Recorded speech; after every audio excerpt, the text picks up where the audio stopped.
Hello, my name is Matthew Griffin. I'm the CEO and founder of the 311 Institute, a global futures and deep futures organization looking up to 50 years out. And in this particular presentation, which was originally given in London, I said to the Institute of Oil and Gas Producers, basically where we had senior executives basically from Shell, Exxon, Chevron, British Petroleum and so on and so forth.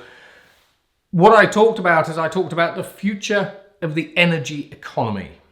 Now, when we think about a lot of different events, lots of different events basically will either talk about the importance of renewable energy, or basically they will be countering that basically with the importance of fossil fuels and everything else. It's very important to state from the offset that this presentation is a neutral and unbiased look at what the global energy future will actually look like, and ultimately where we're probably going to land in about 30, 40, 50 years' time. We're going to be taking a global view. We're going to be looking at all energy technologies. And so let's get to it. Now, when we actually look at the agenda, this is the agenda that I put in place. So we're going to be doing a quick introduction. I'm going to be talking through some comparisons. So these are sort of statistics and so on and so forth. We're going to look east. Now that does mean that we're going to be looking at what China's doing. That's it, because China is the dragon in the room. We're going to look at market shaping trends. We're going to be having a look at brand new energy business models, sort of a little bit of a quick look there. And then we're going to be having a look at the future of individual energy technologies. So this really is a fully fledged, fully rounded view of the global energy economy as it is today, tomorrow, and in 20 to 30 years' time. Now, when we think about the world, when we actually have a look around us, there's only one thing changing. We can all get our heads around one thing, surely, can't we? Unless that one thing is this. Because look around you and you will see geopolitics changing, you'll see societal behaviors changing, you will see technology changing, the environment changing, and so on and so forth. It's probably fair to say that there is nothing that isn't changing today. Now, this brings us on to this particular piece. In the 1970s, the United States military coined this phrase VUCA, which stood for volatile, uncertain, complex, and ambiguous. It's a phrase that they used to describe the future as they were thinking about it. But today, basically, we have this new acronym that we've actually tagged on the end, MAX, because increasingly the changes that we are seeing are massive. They are system level. They are global in nature. If you think about the bipolar world that we find ourselves in, that is a global shift. When we actually think about the decoupling of the global economy, so the dominance of the US dollar being undermined by other currencies and other stable coins and digital currencies and so on and so forth, we are starting to see the global economy decouple. And for example, since we're talking about energy, a very good example of this is Saudi Arabian oil always used to be bought in dollars, but now it's being bought in rubles and yen, as well as basically the CNY. Now, this sort of decoupling of the world basically is affecting us at lots of different levels. We're seeing a technological decoupling, a cultural and ideological decoupling, a political decoupling. We're seeing, to different degrees, a military decoupling as well. When we think about energy, increasingly, basically, we're seeing a decoupling of different systems. So, for example, America is now under the president starting to lean much more basically back to coal, oil, gas than it is renewables. But actually, when you have a look east in China, it's driving full steam ahead, figuratively, into a future dominated by renewable electricity. And there's a couple of reasons for that, that's it, which the president actually called out, and actually I kind of agree with him on. So we'll go through that. Now, when we actually think about everything, the future is accelerating as well. It used to be the case that if you were a startup, for example, you had to have a large team around you, but increasingly now you need a small team to start your business, and you can scale globally much faster than you ever could before. In fact, you can disrupt the world in 69 milliseconds if you're actually an artificial intelligence company like OpenAI, because I released GPT-4, GPT-5, GPT-6, And 69 milliseconds later, that AI model and everything that it allows us to do is available to anyone basically with an internet connection and a smart device.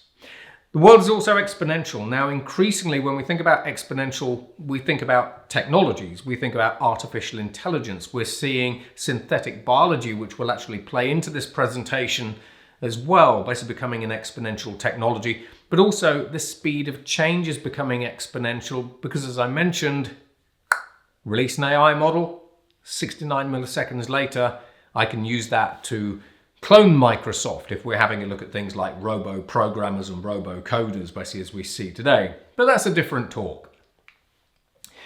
Now, from a global energy perspective, we're really starting to see the world kind of divide a little bit basically into kind of these two sort of states.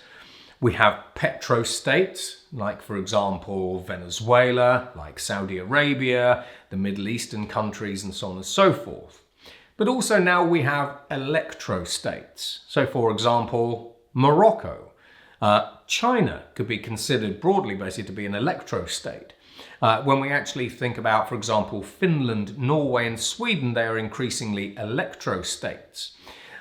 Even Norway, basically with its vast oil and gas reserves, is now leaning more on that sort of renewable energy bandwagon.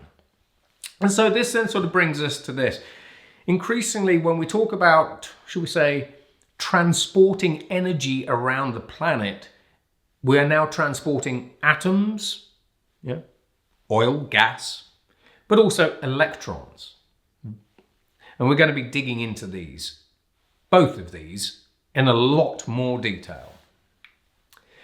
Now, from a technology perspective, I track over 600 emerging technologies. Now, if you scan the QR code, you can get access to my 311 Institute Emerging Technology Codex, which covers technologies up to the year 2075. So we go, for example, when we talk about today's most sophisticated artificial intelligences, we already have liquid, chemical, and even DNA-based artificial intelligences that we've developed. So this particular radar goes up to 50 years out. It tracks 187 emerging technologies. But when we actually have a look at energy innovation, which is, where is it on the wheel? Here it is. It's the dark green one. There we go. When we have a look at the overall amount of innovation that we see across all of these 600 emerging technologies that I track, the three areas that really stand out in terms of volume are obviously intelligence, so artificial intelligence technology development, biotech innovation, but energy innovation as well. In fact, I would almost argue that today there is more energy innovation than anything else that we see from any other category of tech. And to sort of give you an example here, when we actually have a look at 50 years out, if I can actually get this pointer going right, yes, we've got things like cold fusion. So for example, we've actually seen the first example of cold fusion. Google's artificial intelligence about 4 years ago actually, this is DeepMind, actually said that cold fusion was actually theoretically possible. And now we've got a company that's actually doing it, albeit in the labs, got to be in the labs.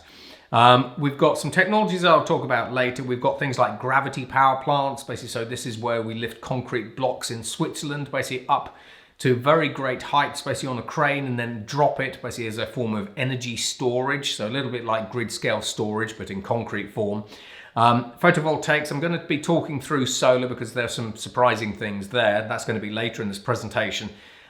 We've got polymer batteries and bacterial batteries that are coming through, quantum batteries. And just the other week, we actually put a quantum battery into a quantum computer.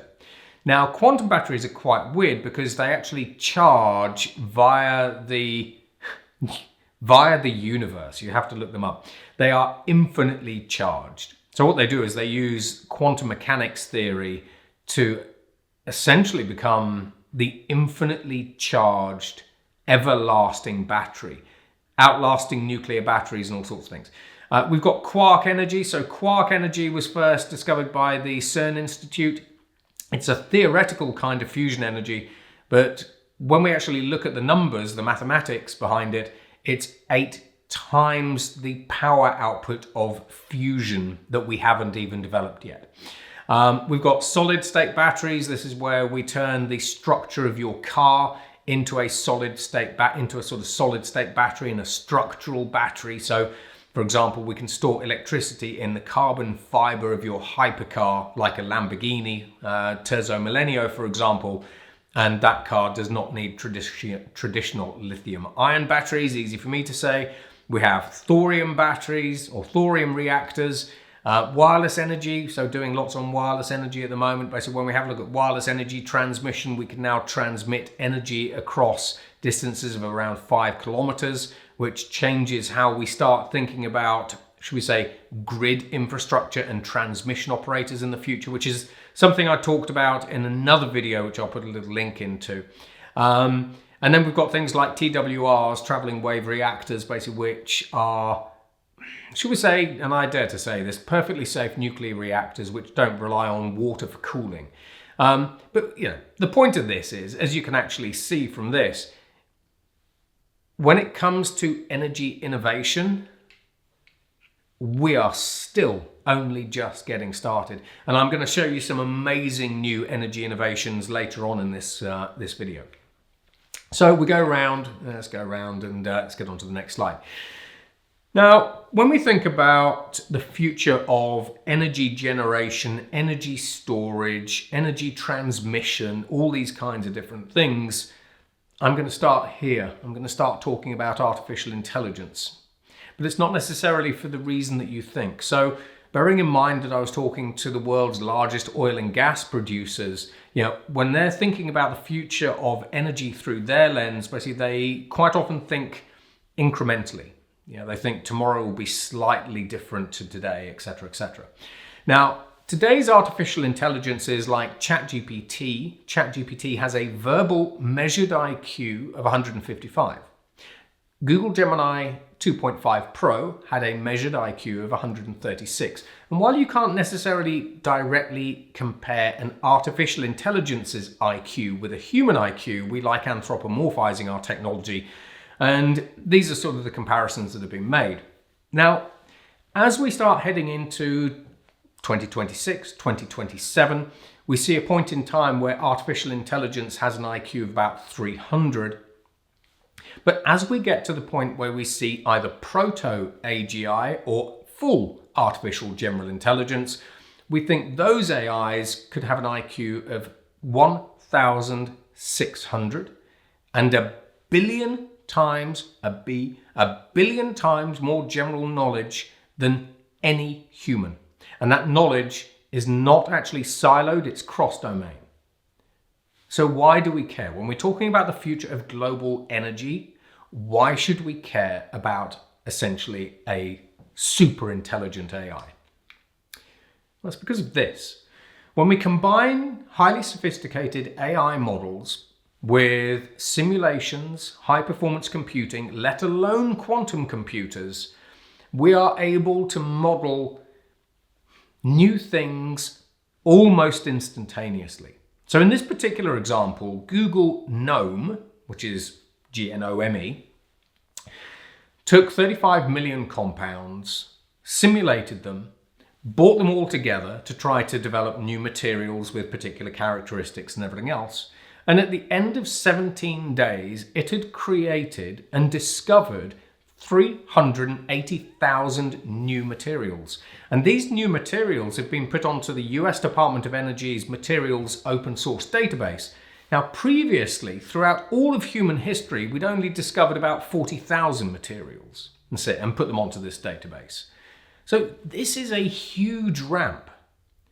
Now, if you think about things like energy transmission, superconductors, supercapacitors, if you think about, the technologies that we use to generate and store electricity, let alone transmit electricity, they're all reliant in different ways, basically, on materials. Lithium-ion batteries with different anodes and cathodes and so on and so forth.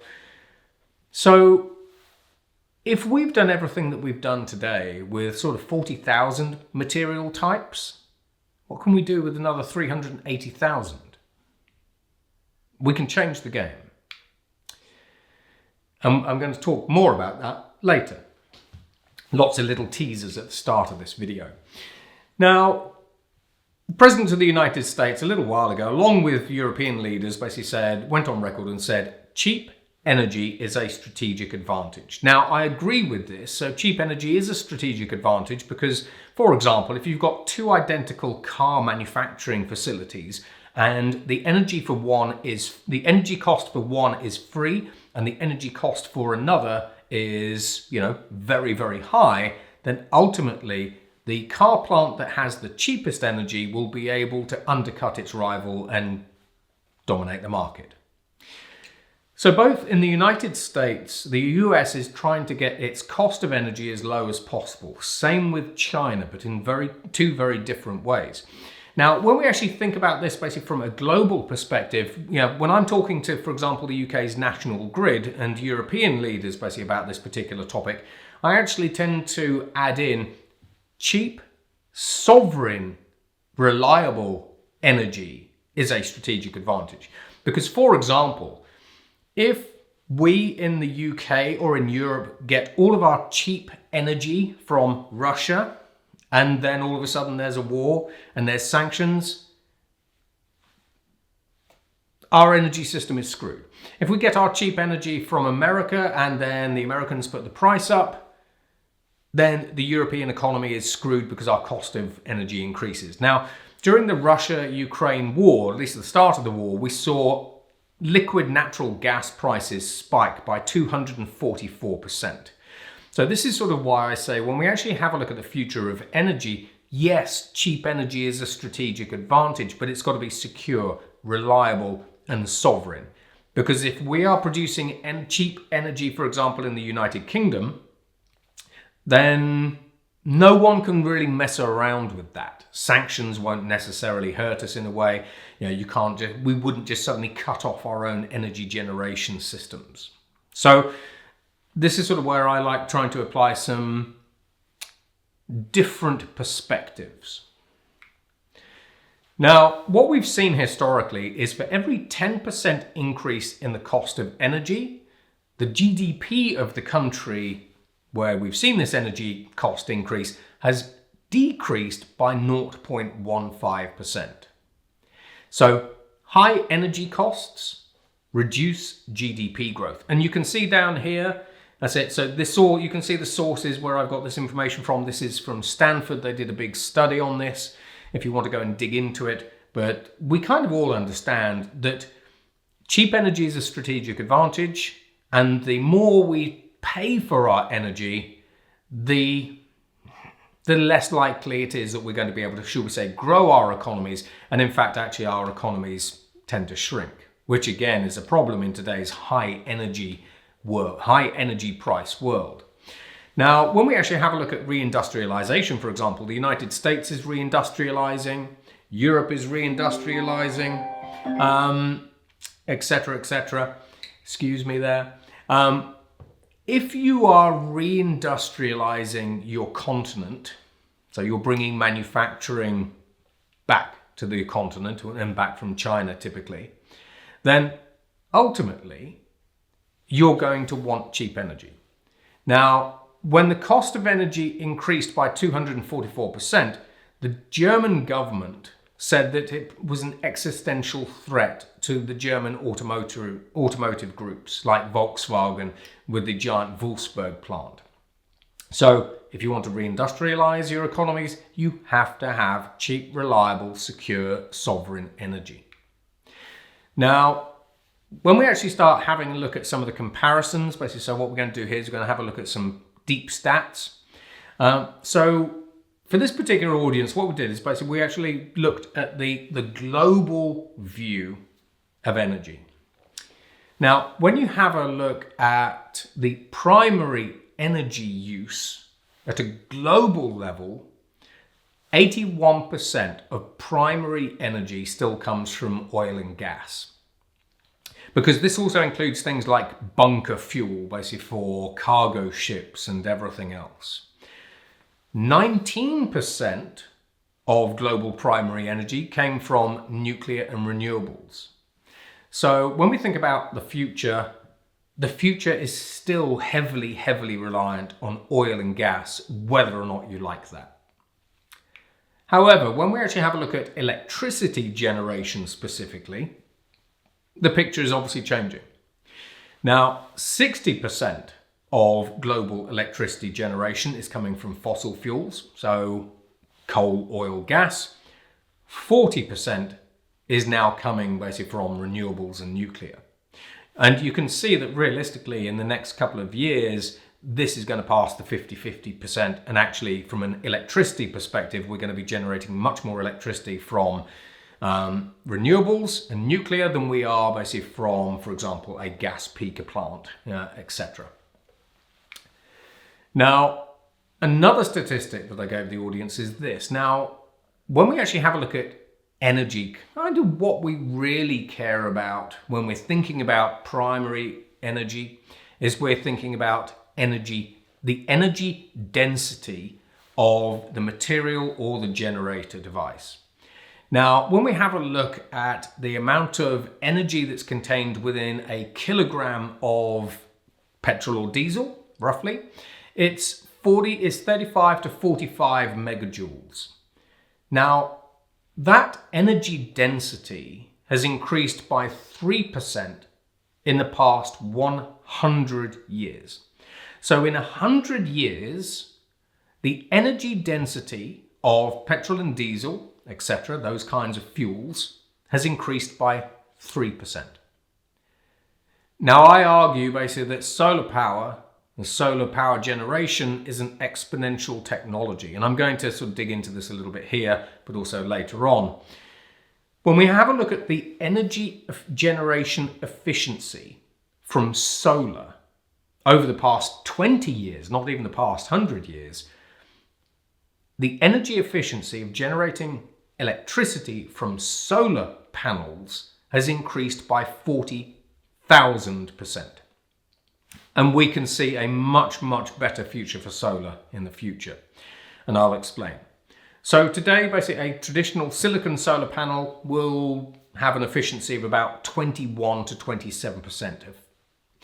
If we add Perscovite into the mix, so Perscovite solar panel, it's 32% energy efficient.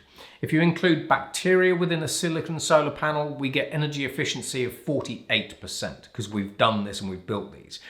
If we actually put carbon nanotubes into a solar panel, basically then we can reclaim waste heat from the solar panel. That gives us an energy efficiency of 80%. Now, if we 3D print a nano material called black silicon, that has an energy efficiency for every photon hitting its surface of 132%. This is cannibalistic material, essentially. If we use quantum materials, we have an energy efficiency, because we've done this, of 191%. Now, if we put graphene on top of a solar panel, basically we can actually generate electricity from rain, from snow, etc., etc. In addition to that, if we actually use nanophotonic materials, we can generate enough energy basically from ambient light. We also have solar panels that generate electricity at night. So when we think of the solar panels that you're putting on the top of your house, those are the equivalent of cavemen ancestors to what we have in the labs. And even those are included in that 40,000% improvement in efficiency. So this is a today number, not a 2030, 2035 number, because that number you could probably add a zero to.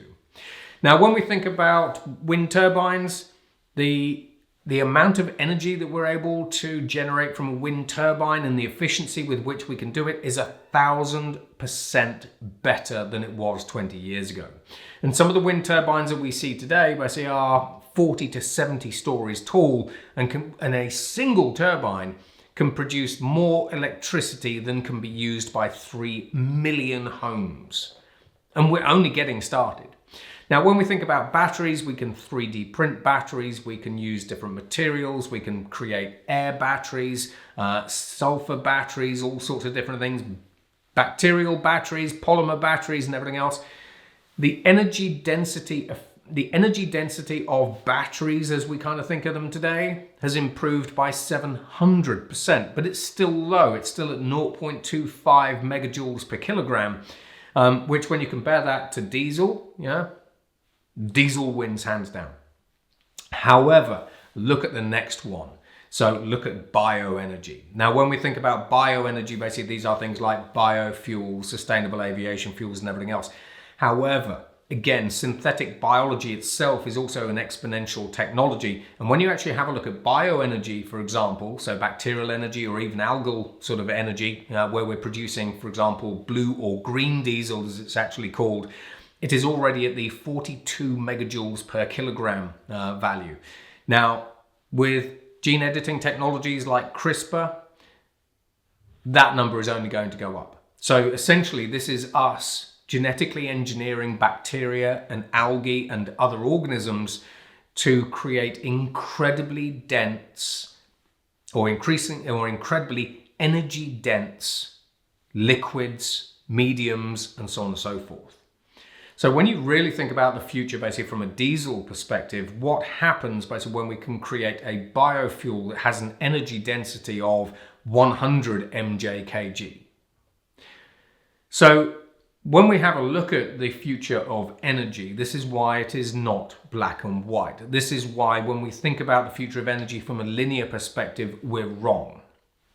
Because just in this example here, we have two energy technologies that are essentially in their own right exponential technologies, which diesel and petrol and bunker fuel are not. Now, when we think about global energy investment in 2025, let's say we saw $3.3 trillion invested in global energy. 2.2 trillion of that, actually rather neatly, 66%, basically was invested in renewables, infrastructure and nuclear. So that does include grid upgrades, transmission upgrades and so on and so forth. 1.1 trillion of that basically was actually invested in coal, gas and oil. However, on top of that 1 trillion figure, we actually had an estimated $1 trillion worth of subsidies actually given to the oil industry as well. So when we have to think about the future, today we see countries under more stress and strain than ever before because they're under huge amounts of public debt. We see this with France, we see this with the UK, we see this with the US with $38 trillion worth of debt, etc., etc., etc. So if we are subsidizing the oil and gas industry to the tune of $1 to $3 trillion, basically, which is sort of that's the sort of high-low watermark that we see on the numbers because, there's no specific reporting of these numbers, then at what point do these governments say, well, actually, we're going to subsidize the industry less and start pulling back? Because when that happens, energy economics changes again. Now, when we think about renewables, basically in 2024, 82% of all new energy generation capacity was renewables. 63% of that was in solar power. And then the rest of that was in wind, hydro, and other things.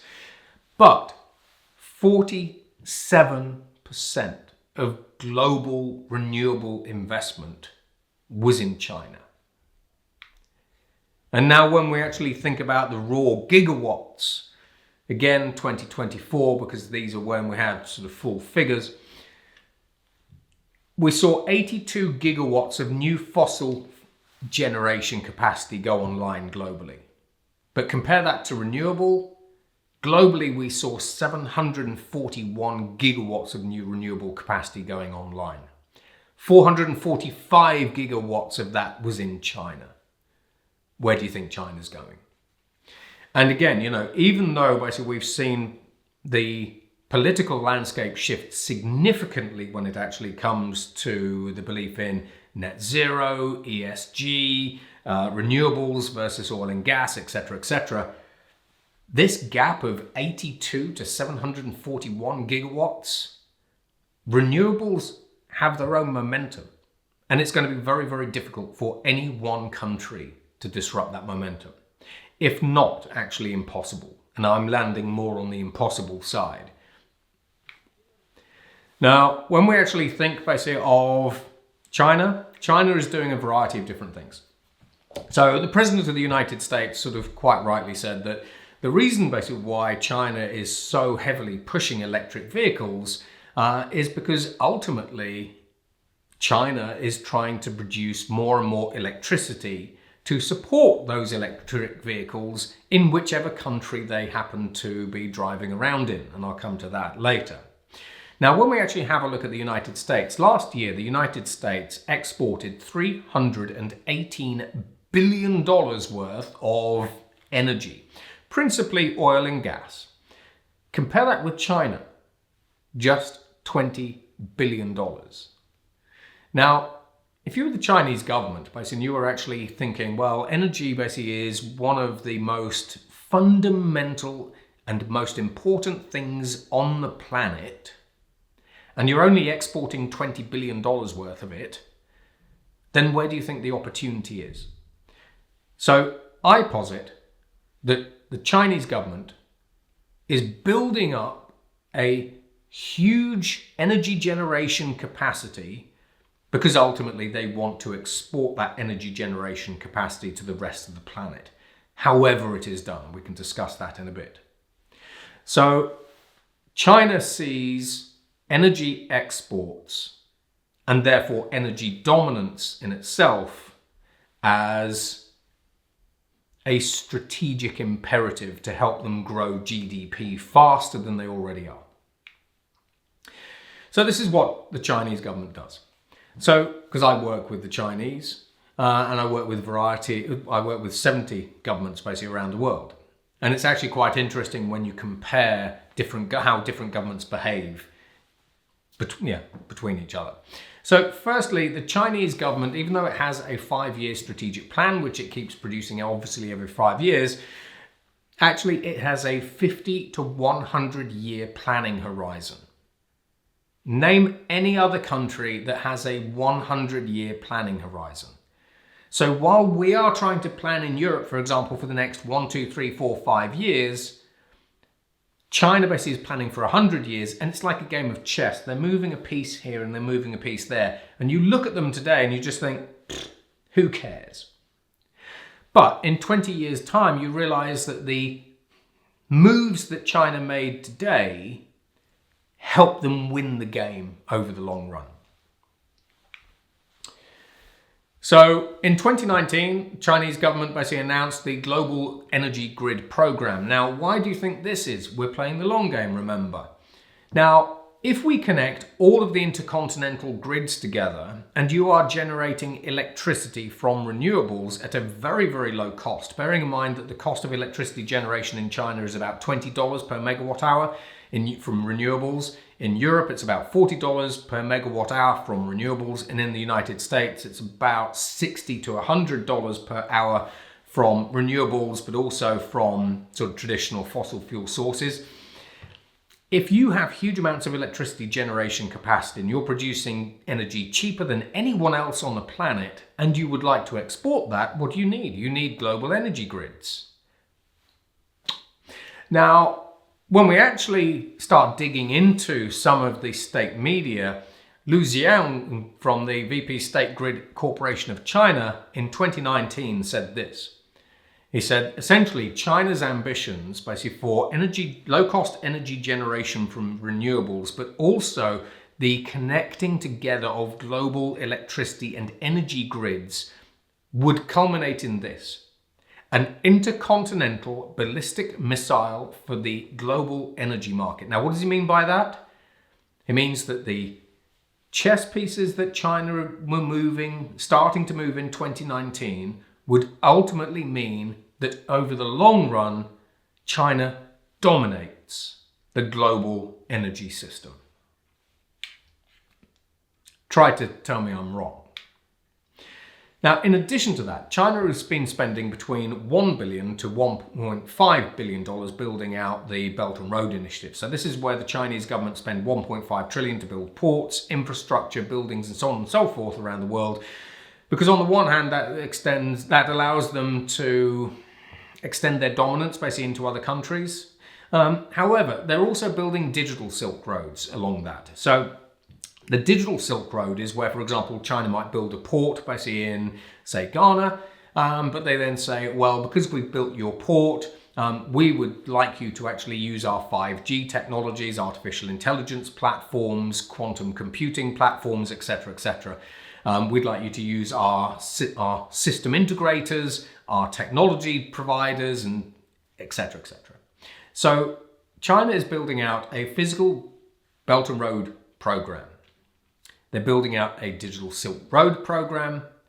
And on top of that, I think they're layering over an energy Silk Road as well. And we can see this basically with new energy plants that are being built. So, for example, nuclear energy plants that are being built across Africa, new transmission infrastructure that's being built across Africa as well as Latin America, and even actually in Italy and Europe as well as sort of the rest of Southeast Asia. These all start coming together. Name any other country that is doing any of these things. Now, in addition to that, Chinese companies go through a process called involution. Involution is essentially the absolute cutthroat equivalent, basically, of trying to beat your competitor to the lowest price point. And in fact, it's, I was going to say pissed off, might as well say pissed off. It's pissed off the Chinese Communist Party basically so much, basically, that increasingly Xi is actually telling people not to, it's actually telling companies as well as government procurement offices not to do it, because it's actually causing a deflationary environment in China. So this is essentially the race to the bottom. So what you have is you have companies in China with a 1.5 billion person domestic market that are all trying to produce whatever they produce at the cheapest price they can. Now, once they've produced things at the cheapest price they can, and we have an oversupply situation, where does all that cheap stuff go? It goes via exports, basically, to every other country, which is why we've seen China's exports now cross $1 trillion, despite tariffs, basically, from the United States. They are also trying to build out a program called the Little Giants program, or the Little Dragons program. They're sort of interchangeable. Now, this is where the CCP are trying to create 30,000 mid-sized companies that are never designed to go big. They're designed to sort of end up sitting at a revenue position of about, a couple of $100 million per year. But the purpose of these little dragons and these little giants is to dominate a specific part of a supply chain. So, for example, one little dragon company basically will be the best at creating computer chips for humanoid robots, and that's it. Another one might be the dominant provider globally, basically for a widget, basically for a super tanker, etc. Now, on the one hand, this is to try to protect the Chinese economy, basically from sanctions and blacklisting and those sorts of other behaviors, kind of give them skin in the game, like rare earths, as we've seen basically being used as a political football recently. But nevertheless, basically, this actually has implications on things like energy security, critical national infrastructure security, and so on and so forth. And the vast majority of governments basically don't know about this, but you do now. They also have rapid innovation. Now, it used to be the case that China was famous for copying whatever Western organizations did, like the F-35 fighter, you name it. But now, after the Made in China program that Xi put in place quite a number of years ago, what we're actually seeing is you have more and more Western organizations, including Ford, basically if we look at the automotive space, that are now looking to China as well as Meta and thinking, we're going to copy you. So when we think about rapid innovation, increasingly China is the company to copy and beat, not the one who's doing the copying. By 2045, China also wants to dominate all global standards. Now, a lot of people take this to mean technology standards, but it's not just technology standards, it's energy and green technologies as well. And in fact, if you have a look at Huawei, for example, 30% of all of the world's green patents are from Huawei. You didn't see that piece of insight coming, did you? Chinese companies basically also verticalize like crazy. So, for example, if you look at BYD, the electric vehicle company, they will also part own lithium plants and lithium mines in Chile and South America. So I also see this as a Chinese trend as well. So the Chinese government, as well as Chinese companies, have been buying, should we say, strategic parcels of resource and land. So for example, the CCP actually owns a lot of farmland in Africa. Why? Because they can grow crops in those parts of Africa, and then they can export those crops to China to feed a growing population. And food security. Now, when we actually think about resources, increasingly the Chinese will provide funding for your new cobalt mine, lithium mine, rare earths mine, but then they will provide everything on top of that, the processing facilities, the shipping and transportation, the financing, the whole lot. So verticalization is coming in through the front door and the back door as well. And actually, when you really dig into just how vertically integrated some of these Chinese companies actually are, it makes Apple look like a beginner. Now, as we move on, when we think about market shaping trends, these are some of the deeper dive stats. When we have a look at economic trends, we see blocks emerging. So it used to be the West and then the rest, North versus South, whatever it happens to be. However, under China, Russia and India, we see the BRICS Plus emerging. Now, when we actually think about the BRICS Plus, think about how much energy is controlled by the BRICS Plus. They control 44% of global oil output and 35% of global gas output. Now, in addition to that, when we think about the EAEU bloc, which is sort of Eastern Europe, but also a little bit more, they control 14% of oil and 21% of global gas production. That's it. So when you just think about these blocks, these economic blocks, when you take a step back and you look at the power and influence that these economic blocks actually have when it comes to energy production or resources, it's significant. So what would happen, for example, if the BRICS Plus said, you know what, we're not going to supply the United States with any oil and gas, or Europe, or anyone that we don't like. Now, when we have a look at global investment flows, investment in the low carbon economy, which does not necessarily mean renewable energy technologies, was 2.1 trillion last year. That was an increase of 11%. Now, investment in renewables was 623 billion, so about a quarter of that, the total sort of low carbon transition budgets. That grew at 8%. Now, that actually has slowed down as we've actually seen new policies coming through in the United States. However, 623 billion is still big. Now, when we think about the large global investment firms, a lot of them have actually pulled back some of their investments in renewable energy, sort of generation technologies, simply because of, should we say, the slight political weaponization of ESG in the US. However, when we actually start having a look at some of the other, should we say, complementary sectors, investment in electric vehicles in 2024, this is, surged 36% to $364 billion. Now, if you combine the investment in electric vehicles and renewables, that's now taking that to about $1 trillion.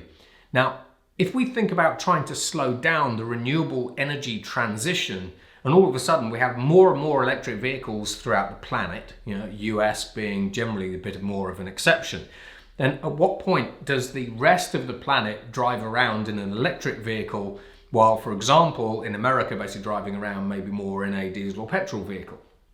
So this is sort of where we start to see some of these sort of splits occurring, globally. Now, in terms of demand, in 2025, for this particular stat, we saw global energy demand in 2025 increase by 2.2%. Now, between 2013 and 2023, the global average was about 1.2 to 1.3% energy demand increase. So this 2.2% increase in energy demand, which is the primary supply, it represents a 69% increase. That's unheard of. And that actually caught quite a lot of the oil and gas majors by surprise. Now, when we actually think about basically the overall loads, basically just in the United States, predominantly because of the build out of artificial intelligence data centers, in the US, basically that electricity demand is now increasing by 4.3% annually, but the forecasts have moved from 23 gigawatts to 128 gigawatts basically of electricity demand by 2030. Now, when we think about environmental trends, because basically the environment is not going anywhere. Now, in 2024, 2025, we saw the 1.5 degrees Celsius barrier being broken.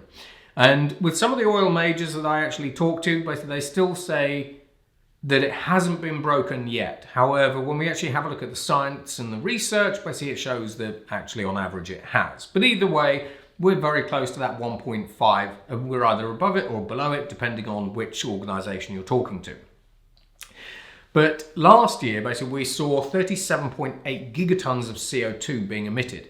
However, the amount of CO2 that's being emitted in Europe fell. The amount of CO2 being emitted in China has also just fallen for the first time. So actually, when it comes to reversing the amount of carbon dioxide and greenhouse gases that are actually being emitted into the Earth's atmosphere, renewable energy is actually making a difference, and we're actually seeing it turning up in the numbers now. Now, as we saw, for example, the weaponization to different degrees by ESG, that's it, we actually saw 28% more cities embracing net zero targets in 2024 compared to 2023. We saw 23% more companies embracing net zero and 8% more regions embracing net zero. So that all sounds kind of good. However, only 16% of all those net zero policies are actually anywhere near on track. Which then kind of brings us to the point of, well, you know, you talk a good game, but your actions kind of suck. But then again, it's one thing to actually make the pledge, but then you have to invest in the infrastructure, the energy transition to support that pledge. And that takes time, it takes capital, and it takes a lot of resources and effort. Now, when we look at geopolitical trends, I mean, we could spend a lot of time on geopolitical trends. 5 companies control 60% of the lithium and 56% of the cobalt output. Now, this has sort of been flagged basically geopolitically basically as a security risk. And it's one of the reasons basically that's sort of being used to try to temper the electric vehicle transition, you know, for a whole variety of different reasons. However, when we actually think about lithium-ion batteries in the United States, Europe, and Japan, we have been creating new batteries that don't rely on lithium or cobalt. That's it. So it's all very well controlling 60% of the world's lithium supply, but if we don't need lithium for lithium-ion batteries any longer because they are metal-less batteries, and there's lots of other sort of battery types we could talk about, who cares? But also 75% of oil output is state controlled as well. And we actually saw Venezuela recently sort of being invaded. That's it. So, you know, Venezuelan oil basically is a prime example of state controlled oil output. Now, when we think about energy security, we saw outages in Europe a little while ago, basically. So this was actually just before I was giving one of my other talks on the future of energy regulation and European energy security, which I'll put in the links below. But as I said before, 96 out of 130 countries are net importers of their primary energy supply. So it's all very well having access to cheap energy, but if the provider of that cheap energy suddenly says, no energy for you, no oil and gas for you, whatever it happens to be, you're crippled. Your economy is dead in the water. So this is why I say cheap energy is one thing, but safe, secure, reliable, sovereign energy is a must. And this is where I encourage most of the governments that I actually work with to go to, and actually most of them are. Because as soon as you say sovereign and you kind of talk about these kinds of slides in this kind of context, they go, yeah, sovereign energy, you're right. So 74% of the world's population depends on energy from other countries. That's a lot. And when we actually look at renewables, renewables allow you to generate electricity within your own borders in different ways, which then mean, provided it is generated and transmitted within your own borders, you are minimally reliant on other countries for your energy supply. And actually, in some cases, outside of maybe bunker fuel, aviation fuel, those kinds of things, as we've seen with Cuba, you don't care who's messing about basically with primary energy sanctions. Now, from societal trends, now when we actually think about Shell, so Shell produce a 5-year forecast, and the reason why some of these slides in here is because they actually care about, for example, the digitization of the world when it comes to energy consumption as well. So I'm going to break some of these down here. So this is sort of why some of these might look a little bit odd, but this is actually lining up with Shell's sort of strategic vision. Now, when we have a look at 2030, by 2030 there are going to be 5.4 billion, with a B, middle class people. About 1.5 billion of those basically are actually going to be in Southeast Asia. And Southeast Asia has the greatest ramp up. Now that's 65% of the population, but also by 2030 it represents about $63 trillion worth of consumption. And out of that $63 trillion worth of consumption, about $16 trillion of that consumption is going to come from millennials and Gen Z. Now, when I talk to European governments, one of the first things we often talk about is how do we grow GDP? Because as Europe, basically we are stagnating. So when you actually have a look at all of the G7 and 18 of the G20, excluding China and India, 18 of the G20 are now experiencing sub 2% GDP growth. Now, in 2025 and 2026, in 2026 especially, basically, it looks like the American administration wants to drive American GDP to between 5 to 6%. That's it. So we'll end up with 17 countries in the G20, basically, that are sub 2%. Now, the problem that this presents is if you have more public debt than ever before and GDP growth is flatlining, then you end up having to tax your citizens more. So that gives you a political problem, a societal problem, a cost of living problem, but also it means that from a disposable income perspective, disposable incomes are only going to grow by about 0.1%. Now that's a problem because if your disposable income is growing by 0.1%, and average, for example, Eurozone inflation rates are between 2 to 4%, then you're losing purchasing power, which means you're buying fewer goods.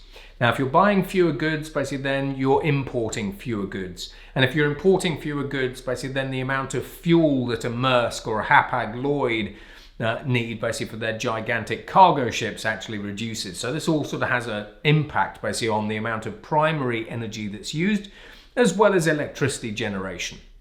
Because if I'm getting poorer as an individual, I'm going to try to use less energy to heat my house, not more.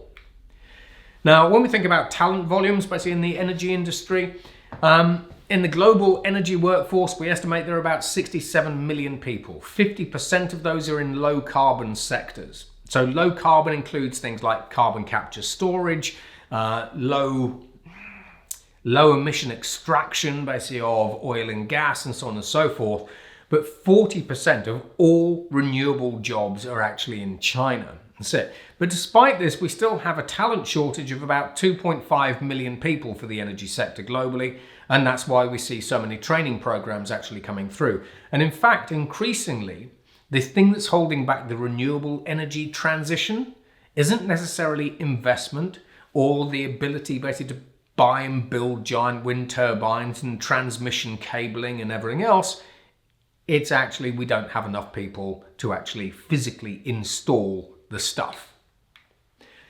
Now, when we think about technological trends, AI, we've all been talking about AI data centers. And in fact, basically when I was talking to the Shell chief economist, I said, you know, we actually, and it's a fun story.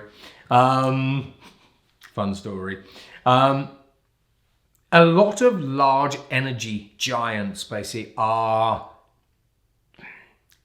pegging their futures and the future of their share prices and investments on AI data center energy growth. So last year we saw $600 billion being invested in the development of new AI factories, as NVIDIA calls them, with energy use just in the AI sort of sector expected to double by 2030, an increase of 44% to 945 terawatt hours. Now, realistically, when you have a look at, say, the Stargate project from the United States, it uses about 300 to 400,000 NVIDIA Blackwell GPUs, or it will. It's a 10 gigawatt data center. And to put that into perspective, it will need 10 nuclear power stations to power it. We're seeing a 5 gigawatt data center outside of Abu Dhabi. We're seeing 2 gigawatt data centers in Europe, etc., etc. Now, if you were an organization like Google, and Google are actually one of my customers on the AI side of the fence,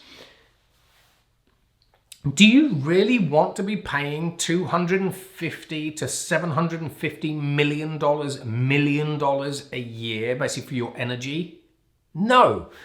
So while everyone is forecasting these huge energy demands, the fact of the matter is, when you have a look at China are developing AI models basically that are just as good as their Western counterparts, except for the fact they use anywhere between 10 times, so that's 10 times, not 10%, 10 times to 1,000 times less energy.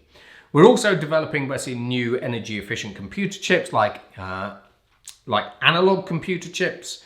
The University of Oxford has developed new algorithms which help train AI models using 4,000 times less energy than they do today, etc., etc. And here's the rub.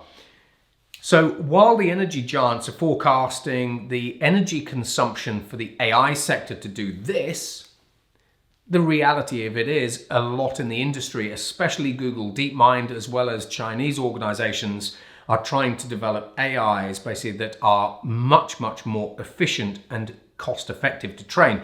So AI energy growth could do, it probably still do this, that's it, but not this. Now, if you're a company like Shell and you're investing for this, you're going to end up with oversupply capacity.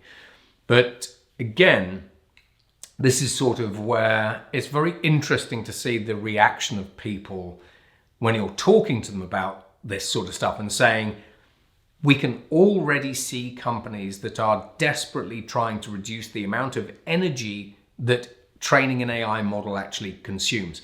Even to the point where NVIDIA, for example, are trying to develop photonic GPUs, and they use 30% less energy. And actually in China, basically Huawei has already developed photonic GPUs, which are horribly energy efficient, let alone analog computer chips, which you can read up on my website. So when we look at AI, huge amounts of energy growth or energy demand growth basically is sort of being pegged to the AI industry, but it's not as simple as a lot of people think. And I know that because I'm in the animals basically that are actually talking about these things. And then you have Sam Altman. Sam Altman, for example, is quite clearly saying, in fact, he has said this on record, electrons are the new oil, in which case we're looking at renewable energy generation, not oil and gas energy generation, basically certainly for a lot of open AIs, basically AI factories and data centers. Although when we have a look at Elon Musk, basically with the Colossus data center, that's actually using gas, as well as renewable energy and so on and so forth. That's predominantly just to get these factories online quicker. Now, when we think about the security of national infrastructure, but also the global energy industry, 6 months ago, we saw the development of the world's first fully autonomous agentic cyber weapons. So these were cyber weapons that were given a target. They then understood what that target was. They chained together loads of zero-day exploits and then went off to attack those targets. Now, in that case, those targets basically were military targets, so military-grade security targets, and they cracked 52% of them, but they did so in 2 minutes. So when we actually have a look at the cyber vulnerability that the industry faces, that's going off the charts. Now, from a digitization perspective, so Shell's global energy forecasts actually take digitization into account when they're thinking about energy consumption. Now, on average, the average digital employee, which essentially is an employee that uses a lot of digital tools to do their work, uses the equivalent of 3.89 tons of oil equivalent, TOE. Now, the WEF predicts that over the next sort of 3 years, we'll have 78 million more people that are going to be digital employees, and that's going to add 303 million tons of oil equivalent in energy consumption. And it's also potentially going to add another 2% to global total energy supply. Now, when we start having a look at some of the trends outside of the oil and gas industry, Elon Musk, basically with Starlink, so he now has 14,000 satellites in low Earth orbit, expects to add another 500 billion to the connected world by 2030. Now, if all of these people, if you have 500 billion people that are now suddenly connected to the internet, bearing in mind a lot of people in Africa, Latin America, even North America, 20% of people in North America don't have a reliable internet connection, then what does that now do to the number of digital workers that we actually see? So by bringing this slide in, all of a sudden we see that actually the amount of tons of oil equivalent as a total could actually increase substantially, because we might not have 78 million new digital employees. We could have whatever, but we could have up to 500 million. I need to change that. We could have 500 million more people actually coming through as digital employees. Now, when we have a look at business models, so consider this. If you have an electric vehicle and the electric vehicle has a flexible solar panel basically on top, as we see with Hyundai, Lightyear 1, Toyota, that electric vehicle can generate its own electricity. The vehicle is a micro electricity generator. Now, if you take BMW technology, when your car is generating its own electricity, so it doesn't necessarily need to connect to the grid any longer, and it certainly doesn't need oil and gas. Remember China, it doesn't need oil and gas now. As your car generates electricity for itself, it can now transmit surplus energy using wireless conductive technology to cars, trucks, as well as infrastructure around it. So now BMW becomes the energy distributor, Hyundai become an energy generator as a company. These companies have a new revenue stream which can, if they scale it properly, do it properly and everything else, could start actually disrupting the oil and gas giants, certainly in the transportation space. When we think about Tesla, most electric vehicles at the moment have a queen-sized mattress full of lithium-ion batteries basically just beneath the chassis. So in Tesla's case, Tesla in the UK, as well as parts of Europe and also in California in the US, have registered as a virtual power plant company because they can now feed the electricity from that tied grid storage, basically in that electric vehicle, back to the grid to act as a form of battery backup or battery boost when the grid actually needs more electricity than traditional sources can supply. But now, basically, when we think about BYD, when we think about Tesla, that's it. They can also do energy brokerage. So now they're an energy trading company. And in fact, in the UK, I can buy my electricity directly from Tesla. And I can also buy my electricity for my house direct from BYD, not Centrica or RWE or SSE, etc., etc. So this is where clever companies with visionary leaders are able to identify new market opportunities and move into those market opportunities before the incumbents, the electricity generators, transmission providers, as well as energy retailers in this case, actually know there's a new player in town. And then when we think finally about the energy technologies, so we're now kind of coming to a close, so thank you for your attention this far. I know it's a long one, but hopefully it's been worth it. When we think about nuclear fusion, Sam Altman and lots of other futurists, kind of like me, say fusion is round the corner. No, it isn't. Now, there are a couple of reasons for this. So yes, basically we are breaking fusion records left, right and center. Yes, Google has just forward ordered 200 megawatts basically of fusion from Commonwealth Fusion.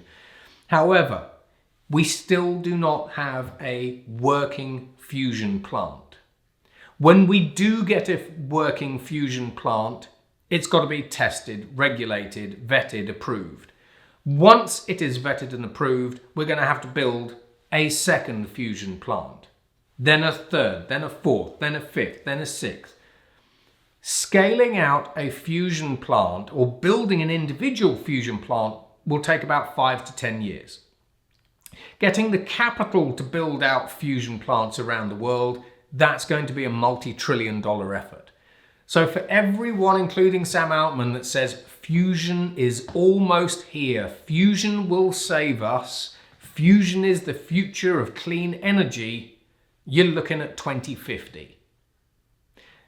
It's going to be a very, very long time in the future when I can go to a company and say, I would like to buy the energy for my house from your fusion plant, please. Even though we are making great strides. Now, when we think about geothermal, basically in Japan, as well as Google, basically through Google X, have developed new hypersonic drilling technologies that allow us to drill down into the Earth's mantle 10 times faster and 10 times cheaper than ever before. And in fact, geothermal energy is now scaling faster, especially basically in northern territories, than anywhere else on Earth.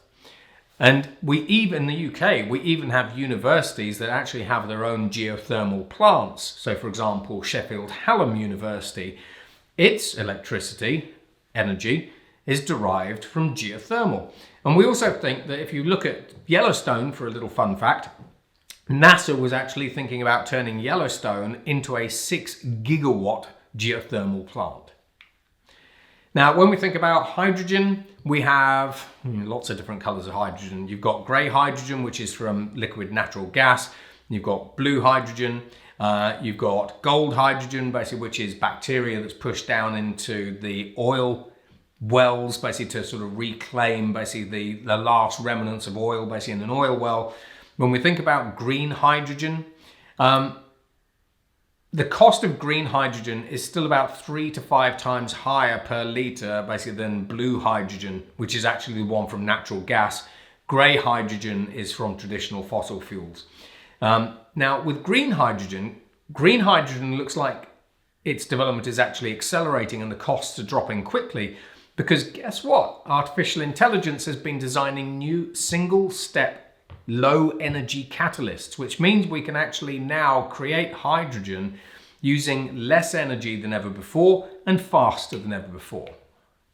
Now, when we think about nuclear, we've got floating nuclear reactors on cargo ships. Why? Because the planning regulations for a new nuclear reactor, for example, in the United States or Europe, takes between 5 to 10 years to get planning applications. But if you have a reactor on a ship, the concept is that you can just plug your nuclear reactor into an input at a port and you don't actually need planning permission for your ship because your ship just docks, plugs in, it's like a backup battery, plugs into the grid, and all of a sudden you've got 1.2 gigawatts being provided to the grid. Now, when we think about nuclear, the world's biggest nuclear reactor is currently being built in China, and it is a 7.2 gigawatt monster. So China is actually leading in the generation and development of new nuclear platforms. But in addition to that, we've got companies like Nucor, NuScale, as well as Rolls-Royce in the UK that are developing mini nuclear reactors. So these mini nuclear reactors are anywhere from sort of about 250 megawatts to about a gigawatt. And some of them actually fit into a container. And in some cases, those containers are actually now being put outside AI data centers just as a form of battery backup. So mini nuclear reactors, we estimate the amount of electricity being generated by nuclear to triple to 2040. Now in China and India, we've seen the development of thorium reactors. So thorium reactors have been positioned in northwest China. And the reason why thorium reactors are interesting to the Chinese is because you don't need water to cool them, which means you can put a thorium reactor in the middle of a desert. And so China 2 years ago actually built the first prototype thorium reactor in the northwest of China, and actually it works. Then you've got traveling wave reactors backed by guys like Bill Gates. Now, a TWR basically is a nuclear reactor that burns spent nuclear fuel. That's it. So if you think about nuclear fuel waste that's all over the place, there's about $600 billion worth, it's estimated, of waste nuclear fuel. You pop that into your TWR reactor and off you go. And it's a little bit like burning a candle. You know, as you burn the candle, it just gets shorter and shorter and shorter. And then once you've burned the candle out, that's it. But TWRs are quite interesting because they are supposedly completely safe. And they also aren't water cooled, like we saw with Fukushima.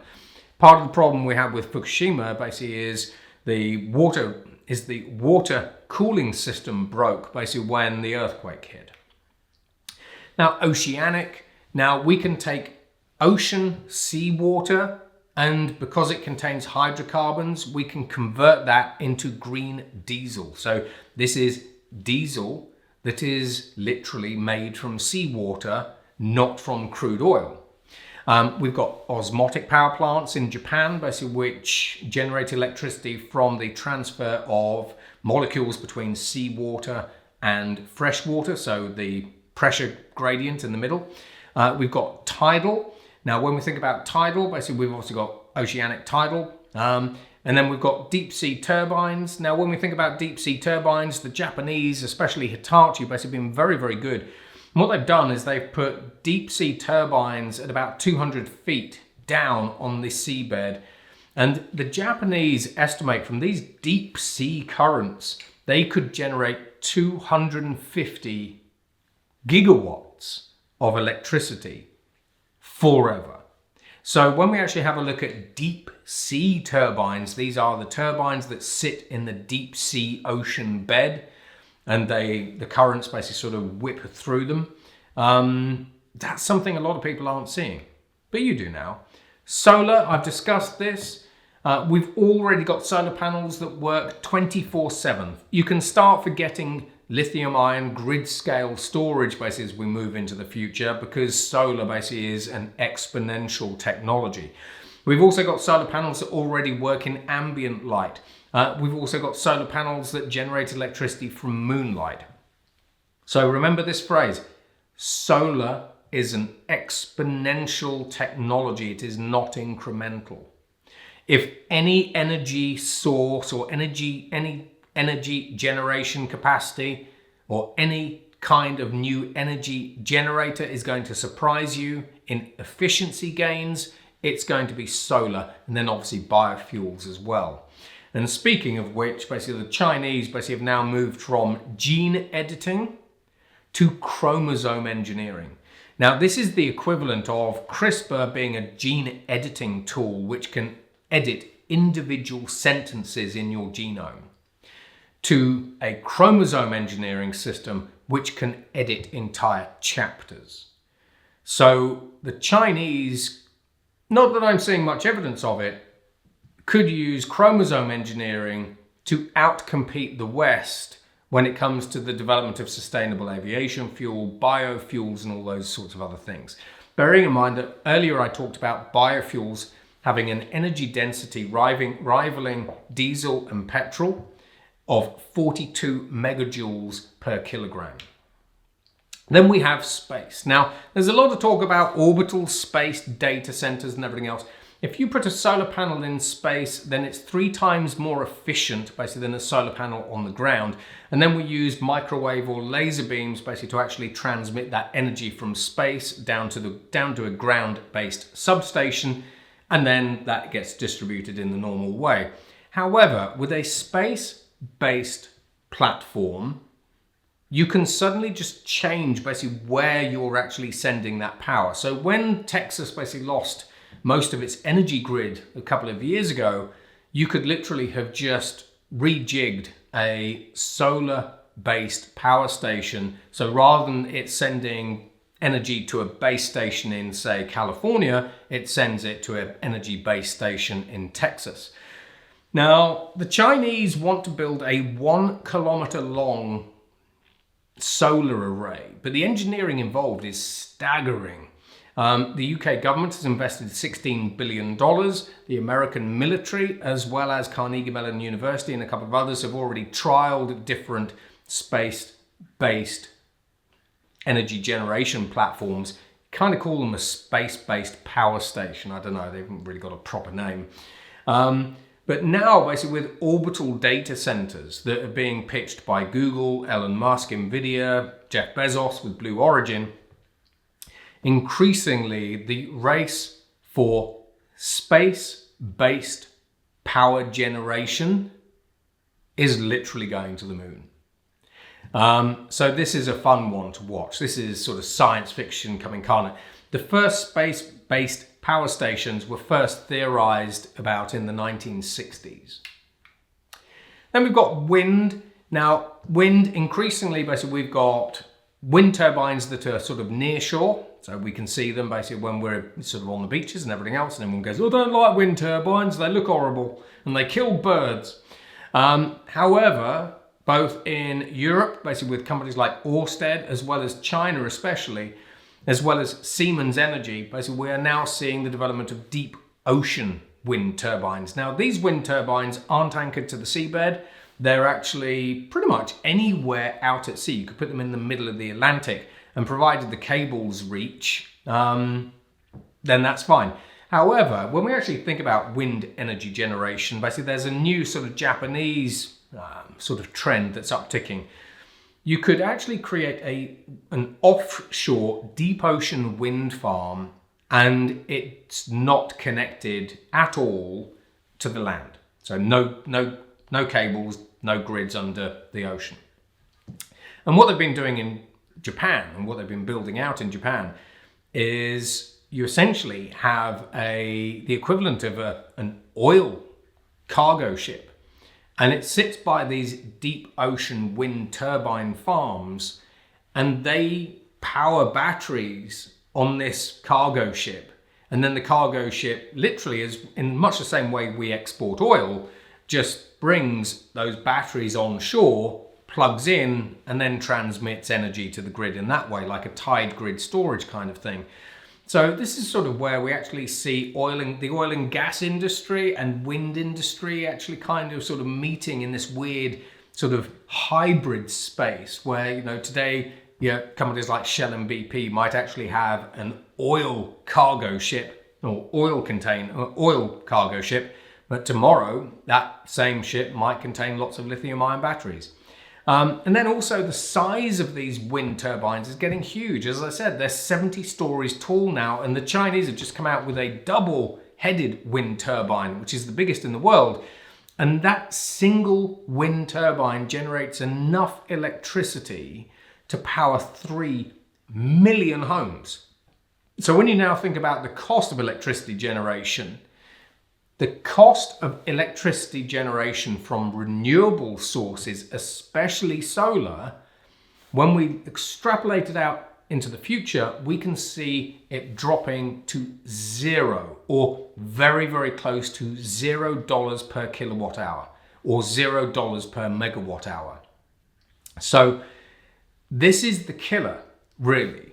When you think about traditional oil and gas, it has a fixed It has fixed unit economics.